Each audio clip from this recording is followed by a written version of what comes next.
ஏய், என்னடி பாத்துக்கிட்டு இருக்க?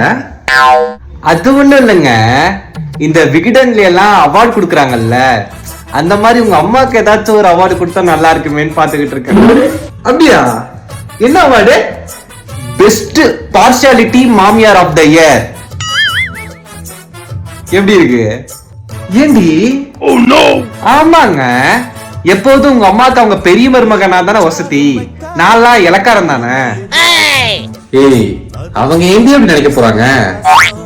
சிம்பிள், அவங்க பெரிய மருமக வேலைக்கு போறாங்க, நான் வீட்ல இருக்கேன், அதுதான் அவங்களுக்கு பிரச்சனை. அம்மாடி ஜெயந்தி. அத்தை சொல்லுங்க அத்தை.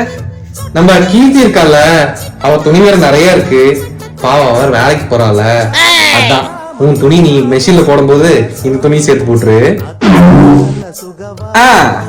சரிங்க அத்தை. அவ வேலைக்கு போறாள பாவம், அவ என்ன வீட்டுல சும்மாவே இருக்கா? அவன் வீட்டுல சும்மா இருந்தாவாச்சும் நீ ஏன் செஞ்சு போடின்னு சொல்லிடலாம். பாவம் அவளே வேலைக்கு போறா, வேலைக்கு போறா.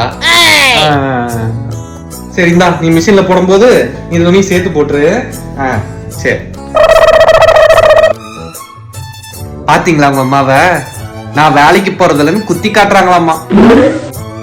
ஏன் வேலைக்கு போயிட்டு வந்துட்டு யாரும் வீட்டு வேலை செய்யறது இல்லையா?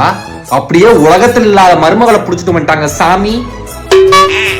கணக்குப்படி பார்த்தா உங்க அம்மா என்னதான் தலையில தூக்கி வச்சு கொண்டாடணும். நம்ம குழந்தைகளையும் பாத்துக்கிறேன், உங்க அண்ணன் குழந்தைகளையும் பாத்துக்கிறேன், வீட்டுல இருக்கிற எல்லா வேலையும் செய்யறேன். ஆனா உங்க அம்மாக்கு அவங்க பெரிய மருமகளை தான் பிடிக்கும். நானும் பாக்குறேன் இதெல்லாம் இன்னும் எத்தனை நாளைக்குன்ட்டு.